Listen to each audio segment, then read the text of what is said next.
I've worn a kilt. I wore a kilt for my brother's wedding and for my sister's wedding, and they were both disasters. My sister's wedding, I had to do a reading. You know, it was a Catholic ceremony. It was a big Catholic ceremony. There were 400 people in the church, and I walk up and I do a reading, and then I sit down to face the congregation. I know. My mother is in the front row, and she's looking at me, and I'm looking at her, and she's going. Okay, I think she's telling me to pray. So there's only, and I go, and I'm like this, like that. And as I'm sitting like this, it's just like, and then I suddenly look down and I go,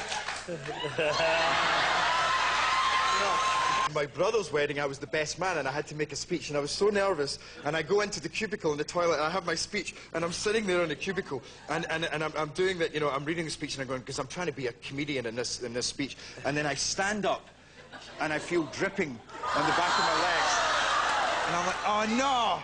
And then I go to the dryer, and I'm on in 5 minutes, and my ass is showing to the world, and I'm using the dryer. And all these people are coming in going, you know, hey, you're on, and I go, I'll just be there in a second, I'm just like...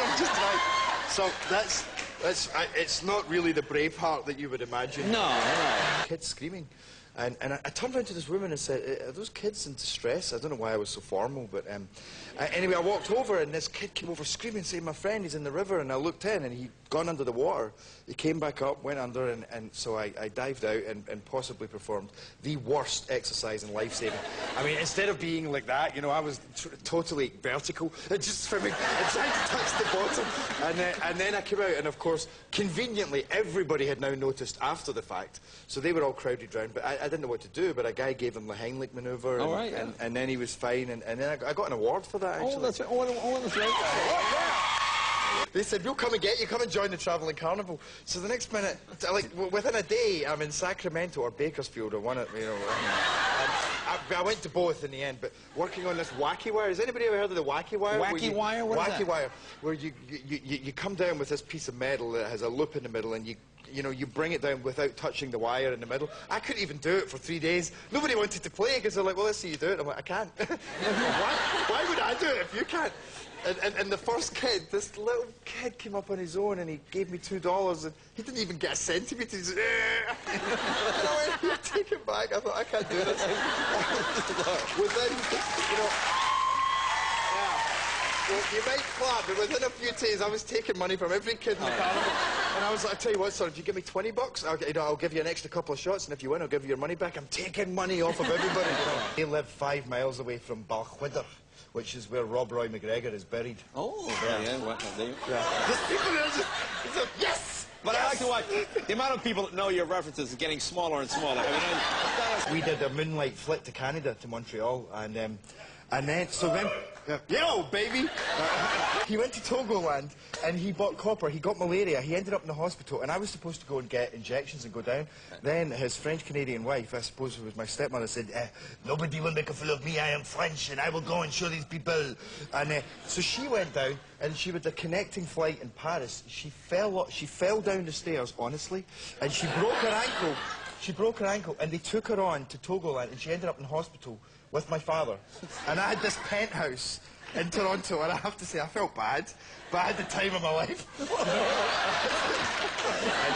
and I dressed up as a Viking, and I swear, a lot of my friends were insane, and the next minute I see 6 of them kicking the crap out of this guy on the floor, and the guy didn't belong. I had to drag him away. I take him outside, and remember, I have horns on,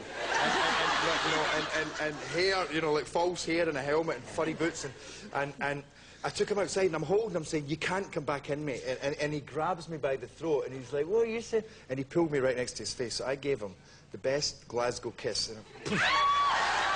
And he screamed at me, I'm going to get you, I'm going to get you. By this point, I was really angry, and I'm like, well, remember the face, then! And then I had visions of him later on that night with all his friends in the car, and his friend going, so what did he look like, this guy? And he's like, right, well, he had horns coming out his head.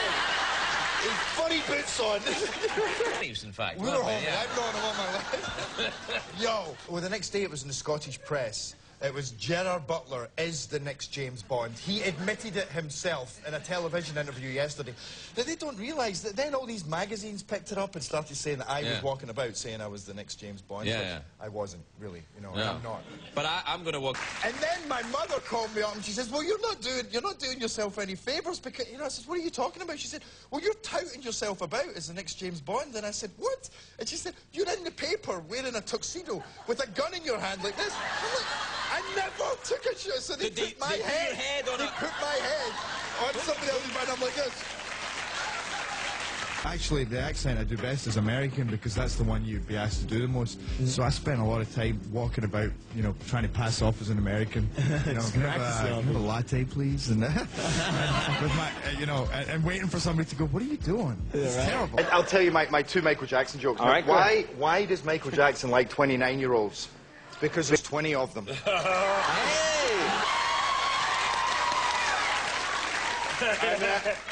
why are Michael Jackson's pants too tight? Because they're not his.